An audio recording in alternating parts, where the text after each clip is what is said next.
Welcome to My Forever Home, the podcast. I'm Frances Cosway and I've helped hundreds of people create forever homes. I can't wait to share the journey with you. So let's start.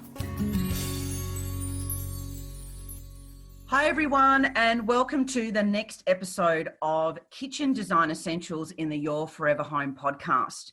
Today I've got in the studio on our YouTube and on our Zoom studio, we've got Fabieli Fontana, who is part of the White Pebble Interiors team.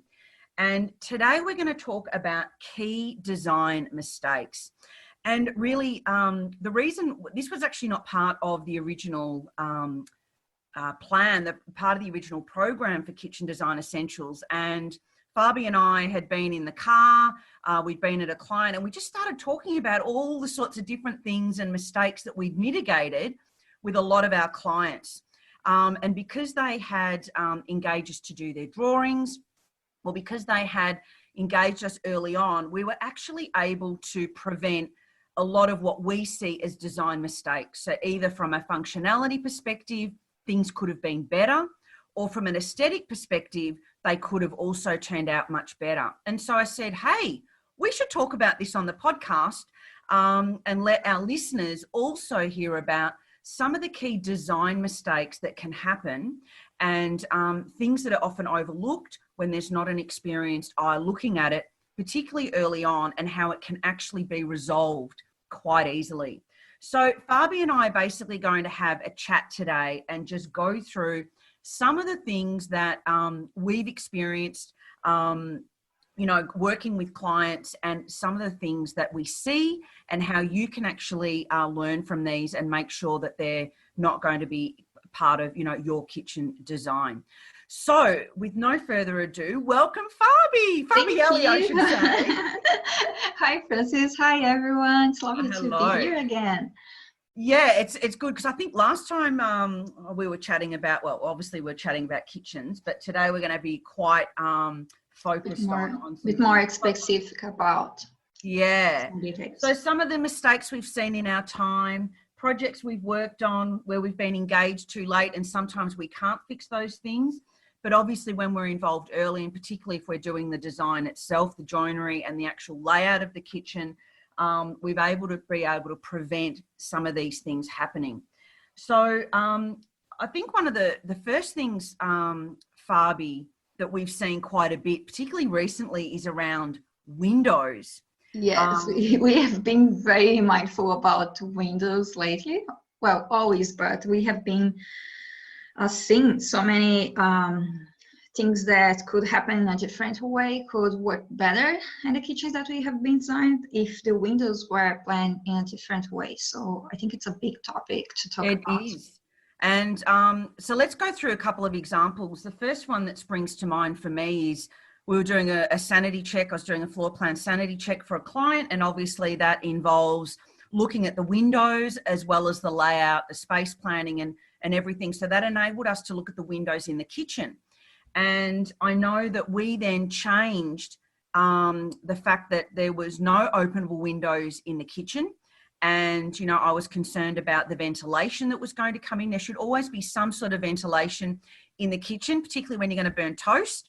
And you need to get that smell out of the kitchen quickly. So we changed the actual way the windows were openable. So we made sure that the sink was centered on the window. We made sure then that there was ventilation with those windows. And it also meant that, there was then continuation of windows. We said, well, actually, we've got all these windows in this big kitchen space. We don't need these other windows because there's going to be a dining area. And so there was a bit of window overload. And so because we were able to show the clients the layout of that space, they realized as well that having that particular window over the dining right next to the kitchen was really not necessary. But I think the key there was getting the sink centered and then also ensuring that there was ventilation. Yeah, the ventilation is super important, but also, as you just said, center the sink in there, because the sink was in the same position, the same wall as the window, but it wasn't centered. So I think sometimes people just don't realize how these small things, just moving a little bit things around, makes such a difference at the end, because it will just look odd And it'll drive you nuts. Was what about the one we were centered. doing in Yarraville where the tap wasn't centered, the sink because they had a 1.5 and the sink looked okay, but then the tap wasn't centered on the window, and I know that we were talking about that with the architect.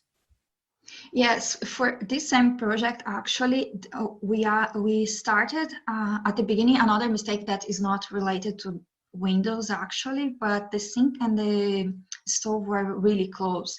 So we actually moved the sink, and one of the reasons why we moved the sink was actually thinking about the windows as well in center and make it all be functional, like thinking about where the fridge was located, where the stove were located, and where the window was located as well. So we just need to think about everything all together and not looking at one specific thing at a time. In silos, yeah. I mean, the other thing that I think about with that particular project as well is the entire, a big galley kitchen, very big lineal kitchen that then also flowed to the walk-in pantry, which also flowed to the laundry. And so one of the features that the architect obviously had put in was just this massive long window as a splashback, which was absolutely stunning. But then we came in and we actually changed exactly where the frame of that window was going to be so that it lined up with the cabinetry. And so it's those little details that all the lines are lining up. Can you remember that? Yes, I do. And, and we said to the architect, and this is again where, when you're talking with and have a relationship with the architect, you're working together on the job as a whole. So I know that we asked the architect, can we move that window frame? It was only, I think it was only 120 mil. And that meant that all the cabinetry lined up. It meant the sink was centered in the cabinetry on the window, and they had to check the lintel. They had to check that there was enough support, and then it was all okay and we were all happy. Exactly. And then the same project, actually, it started with this long window, and the window was going the back of the stove as well. Yeah. Client actually changed her mind in the middle of the process. She didn't want maintenance. She didn't want to be cleaning glass. I wouldn't be either. She said, I'm not getting my Windex out after I cook every day. So she didn't want that maintenance, which was awesome. Sorry, go on, Fabi. Yeah, because it does look beautiful with this long window working as a splashback, and then you can see your garden, and it just looks beautiful. But what's beautiful doesn't work for everyone, and maybe some people would be more than happy cleaning that window all the time just because they really like the looking. But in her case, she wanted functionality first, so this is why we ended up having a splashback just on the back of the stove. And I mean, she was also really happy with that because she had the intention was to have a splashback in her mind because she knew she didn't want the maintenance, which was great.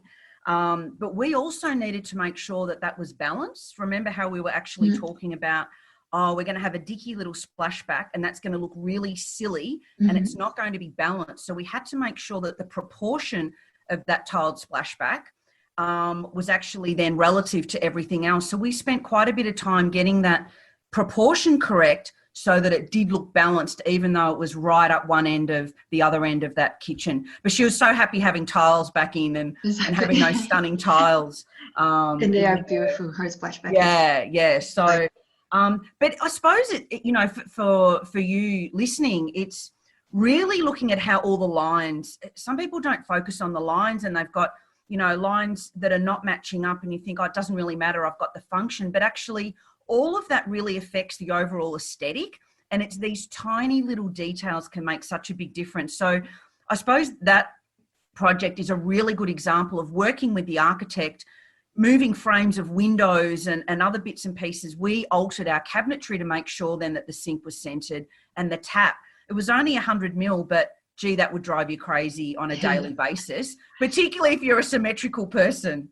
Exactly. And one more important thing to say is that we only are able to actually see and plan these kind of details once we are working elevations and we know the exact size of all appliances, which kind of appliances each client is gonna have in their kitchens, because in this specific case, we could balance the exactly dimension of the splashback, but we had to take in consideration the range hood they were using, because this was actually defining the size of the overhead cabinets. So to actually have this splashback lined with the cabinets and everything else, all this needed to be defined first. So they had to know, we had to know, and they had to know which appliances were going in, and all these specific details that many times you can't really see or define while you are working only in the floor plans. Yeah. And this is why it's so important to work with elevation since the beginning.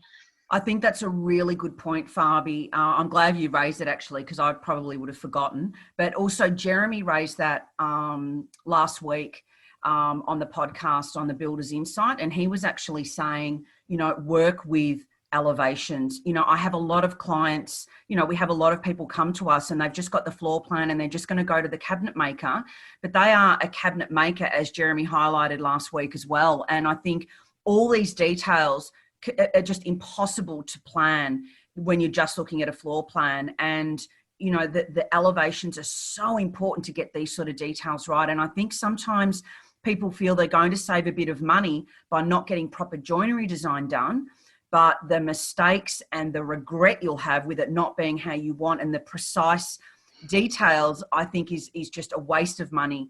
And I think Jeremy mentioned that too. It was about undercapitalizing by not getting the design right. So it is really important. It's one of the key reasons why you do elevations, because then the cabinet maker knows exactly what they're going to be building. Yes. All the thinking's already been done. We do the thinking. Yes, and sometimes people look only at the 3D or with simple elevations that don't have dimensions and make decisions based on that. And then I just remember another client that we just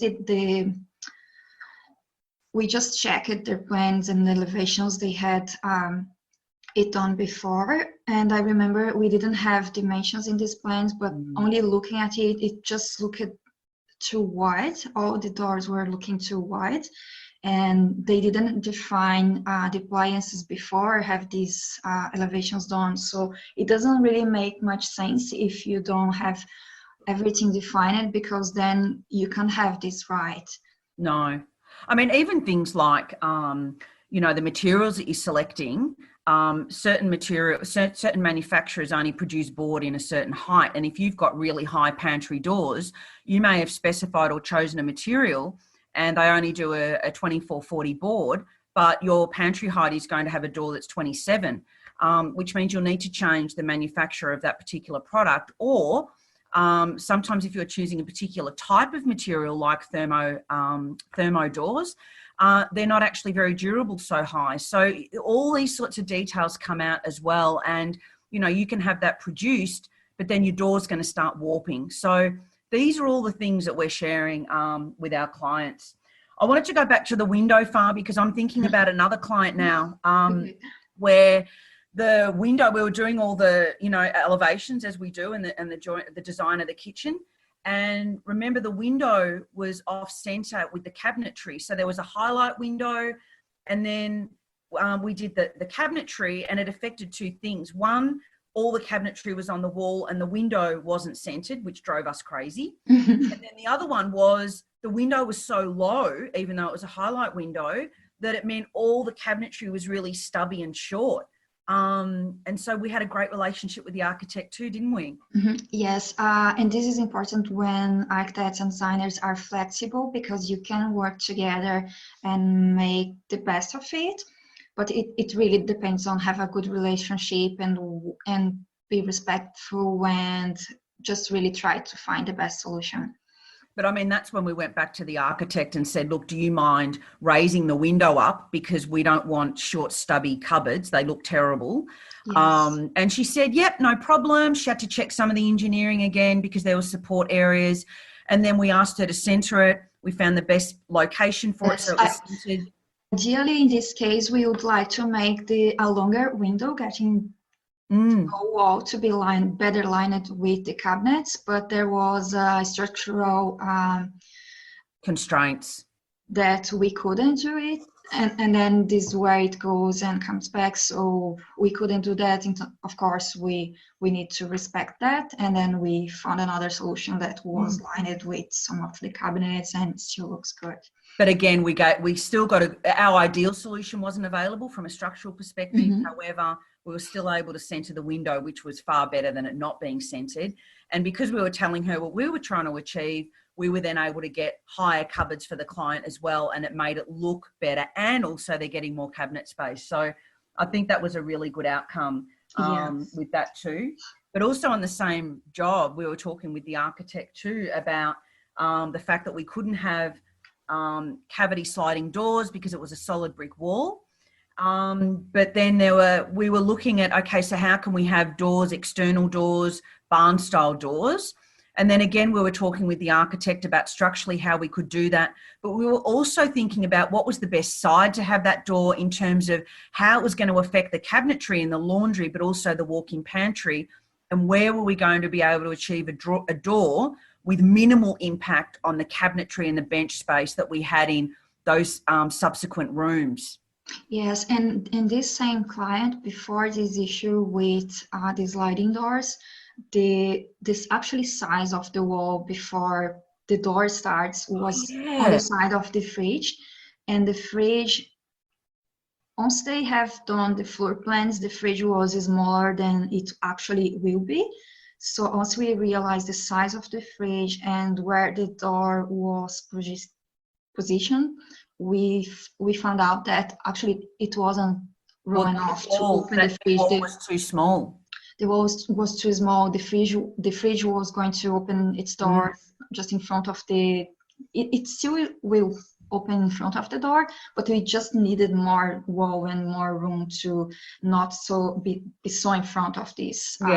So again, we went back to the architect and said we need to extend this nib wall so that we can have the fridge there, not protruding into the door space. So again, it's just all this. We're not going to harp on about it because you'll get bored of us saying it, listeners. But it is just all these things got picked up at really early on in the piece, and it meant that we were able to change things again because we're liaising with the architect to do that.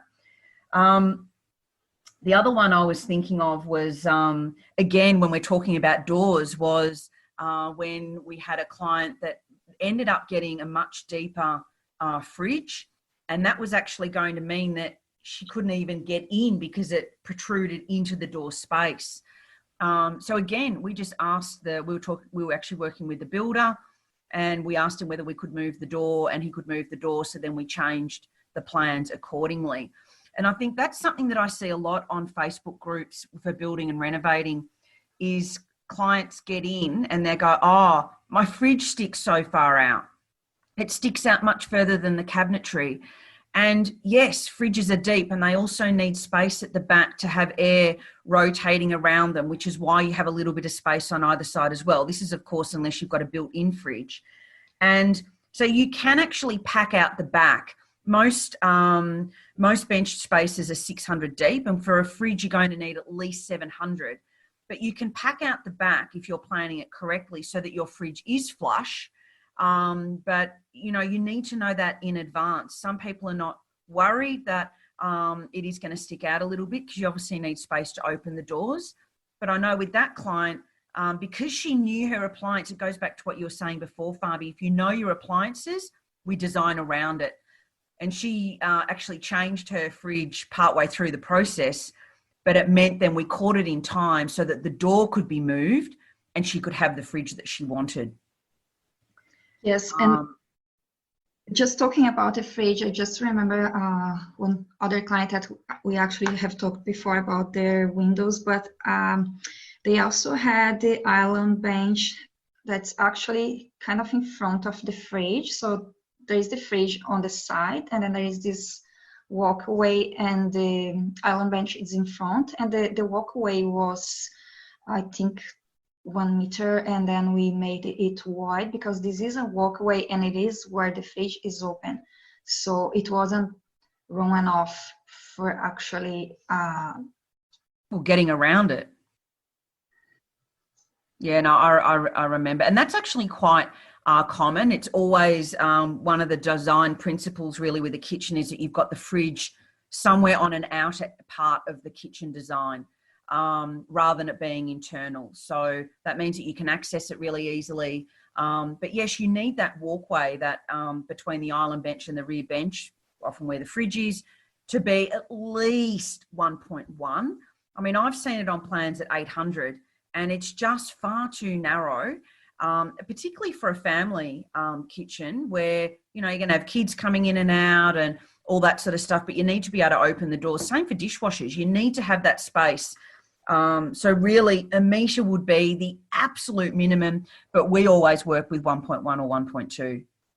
And there is going to be a whole episode for you out there for key measurements so that you know what are some of the key, foundations for measurements and what you really need to have, because that's something that we look at a lot and just notice on the plans. There's not enough consideration for flow and spatial planning with regards to other furniture and what's going on in that space.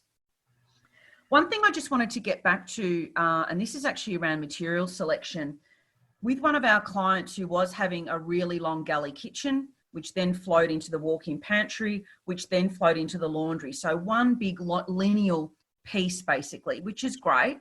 But it really affected, we had to really consider what that material was going to be. So not only we had to think about it aesthetically in terms of going from the kitchen to the walk-in pantry, which then flowed, you know, with a cavity sliding door into the laundry, that all needed to be aesthetically the same. We talked about, you know, if we change our flooring in the laundry, it's just not going to look quite right because that's all on one big long wall. So we needed to really consider what was going to be the flooring type that was going to work in the kitchen and the pantry, but also be suitable for a wet area in the laundry. So not only did we have one flooring type that you're going to get that flow aesthetically, but it also had to be durable enough to be in a wet area. So that was also something that we needed to think about. And in the same house, that mudroom area, that was all open and linked to the open plan living. So you couldn't really have a break in that floor. It was just not going to look great. So think about the flooring type and the flow. Less floor types in a home are going to be much better than mixing up and having lots of different floor types. It looks aesthetically better. It gives a much more illusion of space. So minimizing your flooring types and thinking about that flow is really important, but the functionality and the durability needs to work as well. So I'm going to just chat about another job where it was a really big kitchen and it was quite a big square and we were completely redesigning it, and they really wanted a walk-in pantry, but it wasn't possible, as in we were not going to take space from somewhere else because that impact was too great.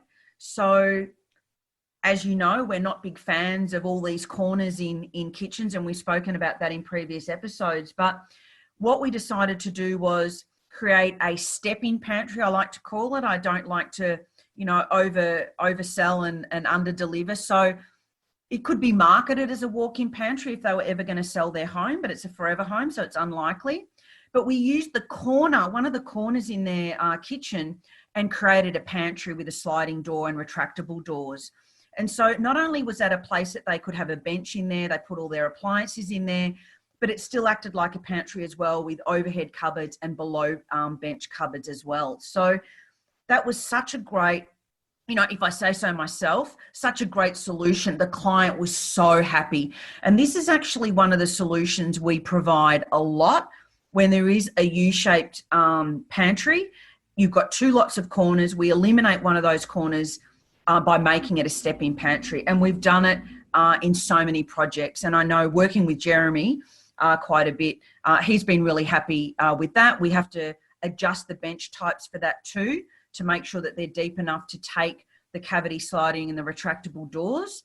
But that is such a win for clients when they say, wow, never thought I could have that, but what a fantastic use of dead space. And you've also got the height in a corner rather than it being in the middle of a space, which I think is going to lead to another one. I can see you, and I know You can We talk. were just discussing before because I was talking about another client where the pantry in the corner was actually an issue. So it's not like a pantry in a corner or anything in a corner is an issue or it is a mistake. It really depends on what is the situation, what else there is around. Yeah. For this specific client, when we first got their floor plan, they had a pantry in the corner, but actually it didn't work well for their project, the way that the other things were settled around. So we ended up moving this, and it looks and it works so much better. So yeah, back to our point that you just need to plan and look to everything together. You need to look at the windows, to the appliances, to the layouts, to, of course, how the family uses their spaces, and it's all part of. Well, that particular job, it was quite interesting because you and I debated a lot about that corner cabinet, that corner pantry, because yes, it was a U shape and it was like, yeah, we'll put in a corner pantry. But when you and I really talked about it, we realized that because they had a beautiful picture window and it's a country estate, they had a picture window there, and it was like, we're going to block all of that aesthetic with this big picture window that looked out to the view, and the island bench faced the window, that it meant that having that corner pantry was going to be so clunky and visual bulk around the window that it was actually going to ruin that picture window aesthetic. So that's why we decided not to do it. We had small shelves around there, so it was less blocky and the visual bulk inside was minimized. But we also had a conversation with that client around the necessity for a traditional pantry. And because it is a country home, we discussed with them how they were storing things, and we realised that actually they didn't need a traditional pantry. They were going to use some of the overhead and below cupboards for their food storage, and then all their crockery is going to go in a beautiful antique buffet. And so again, it comes back to talking about in advance, how is everything going to work? Where are we going to store things? And then we not only came up with something that was going to work for them on a daily basis from a functionality perspective, but aesthetically we solved it as well. And that picture window was still the highlight of that entire kitchen. Yes, and we also, for the same client, we found a different solution for storage, because at the first they had in their layout island bench that actually was open both sides for stools. And they actually have this beautiful dining table so close to the kitchen. They didn't really need so much space for stools in their kitchen, while they can use the table once more. They still can have stools in one of the sides, but then we planned with drawers in the other side, and they just have so much more space for storage with this, which they needed. But again, by consulting with them and chatting them through their options, some clients get so fixated on a look or something that they think they're going to use. But when we start talking to them about it and really exploring with them how that's actually going to work, like we did with them about your dining table so close, are you really going to sit here as a family when the dining table is one step away effectively? But I know a lot of clients come to us with, we really want one end of the island bench open. And yeah, it makes sense because it means you can sit around there rather than in a big long line and you're sitting in a conversation space. But some kitchens just are not set up to work like that, or you're going to sacrifice so much storage that actually the overall goal of what you're trying to achieve is compromised. So in consultation, they realised that they didn't need that open bench space that you're talking about, Fabi. And yeah, the dining table is where we sit anyway. And now they've got room for enough stools that the kids can sit there while they're preparing or people having a wine, and it worked really well. Again, it's just talking through things. So I suppose the message here is so much planning and discussion needs to be had with your designer to make sure that everything's been considered and that you are really aware of why you're going down a particular route, and that your designer is going to pick up things that you hadn't even thought about. I mean, that's what we're here for. we're experts in looking at details that you not even would be used to looking at. The window centered. Our client hadn't even seen it. They didn't even realize. And they're like, oh, yeah. Oh, thank God you picked that up, because we wouldn't have even known until we moved in and went, it's going to drive us crazy. So, and this is why so many stressful things happen during the building time, because if you don't pick up these things before, once you are actually building it, making the cabinets and everything, then you realize it. And then if you decide to redo things, so much cost is involved and delays, and no one is happy picking up mistakes in the way once you are building. So and I think what always, you said always better to spend more time and invest more in design and just define everything before it starts. Which is probably why we are, or, you know, not always, but sometimes it's like, you know, slow down, client. We need to slow down so that we can get the details right, because on site it's just going to be expensive. But I think it goes back, Fabi, to what you were saying before, and that is so much value is in the elevations. And I don't think people realize just how much value is in the elevations until they see the detail that goes in them. And they go, wow, yeah, how could you do that off a floor plan? You just can't. And the builder will love you for it. You know, you need to have a good relationship with your builder, and the cabinet maker will love you for it, because there's no guesswork. It's just there. Oh, just remember something else about the electrical position of the GPOs. And we were talking on the other day with a client about have it in the same colors as the splashback, or have the pop-ups, because so many times you choose this beautiful splashback tile and then you just don't think about how the GPOs are going to be positioned in there, and then people just leave for the electrician to do it, and it's not his job to thinking about aesthetics. So here it comes a beautiful, colorful tile with a white GPO in the PowerPoint in there. So this is something else that you always can plan before, where you are going to locate these points to don't have this bolding. Such gold, Fabia. It's such, you know, green being my favorite color, and there's a particular splashback that I'm, you know, nuts for, and it's a dark bottle green. And if you can just imagine, you've got this stunning dark green splashback, and then pop is a white PowerPoint. So yeah, the pop-up in the bench, and I mean, you and I have talked about that as well. I'm not a massive fan of the pop-up. Just for me, from a functionality perspective, the pop-up PowerPoints. However, you know, if I had to choose between a pop-up and having this beautiful green splashback unspoilt with PowerPoints, you know, I'd go for it. So, and they're really big in Europe, those pop-up bench PowerPoints. And actually, the pop-up is not the only solution, because there are some kitchens that we have designed that, remember, there was this wall on the side, but then when we look at the electrical plan, the PowerPoint was just in front where the splashback was. And if it is on the wall on the side, you don't look directly to it, so it doesn't pop up as if it is on the side, as it is in front. So there are just different solutions, and I think my point is just we have to think about all these details. Absolutely, it is. It's all in the detail. Once you are inside, and then there is a curtain and everything is ready to redo it, it's just absolutely painful. So that's it. It is a really good one.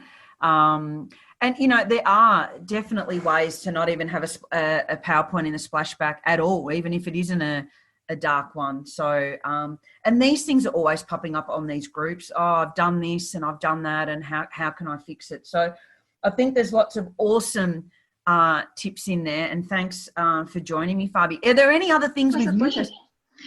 We probably did, but not that I can remember now.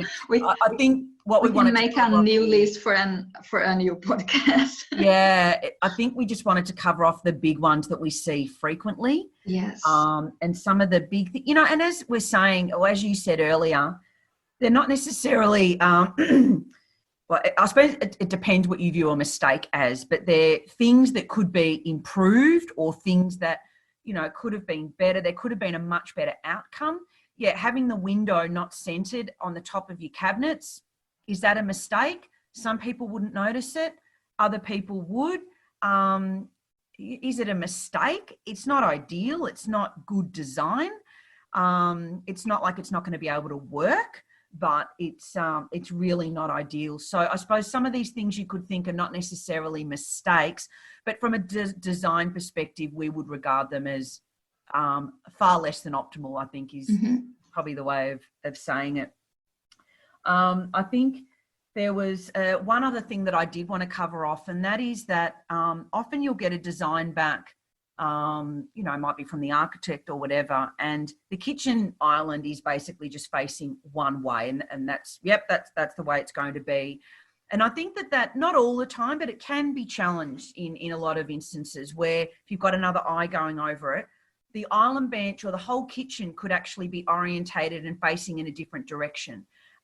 So really ask your designer, what is the rationale around the kitchen design being this way and that the island is facing in this direction.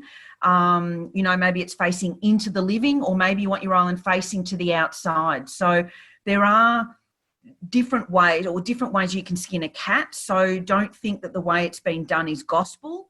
Ask your designer for the rationale. There really should be a rationale as to why something has been designed the way it's been designed. And once you understand that, and there's reasoning and thinking behind it's being designed rather than just plugging things into a space, that is very different to designing. And I think that that's what we do on a daily basis, is we're designing things, thinking about the rationale as to why things are the way they are. So I think you should feel comfortable in asking your designer that. Don't you think, Fabi? Yes, totally agree. Yeah. So, because that's what we are constantly, doing that together. It's like if we did it like this or we do it like that. So we're bouncing things off. Yeah, and these are some things that we are really open to talk to our clients as well, because sometimes once we present back the drawings, they look at it and they ask some things, why this is not in a different way, or I would like to change it. And once we explain the rationale. I'm terrible at saying some words, sorry.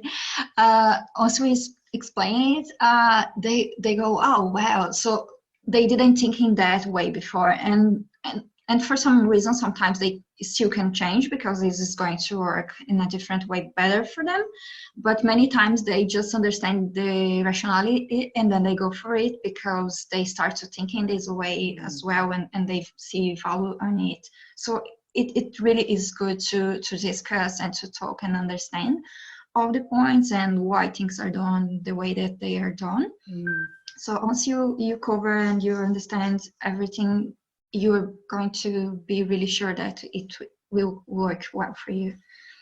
And I think that is critical. It's the rationale behind the design that makes the design what it is. And I think that's such an important point. I mean, even talking to clients about space planning, why would you have the sofa like that? Why can't we have it the other way? And once we talk through it, they totally get it.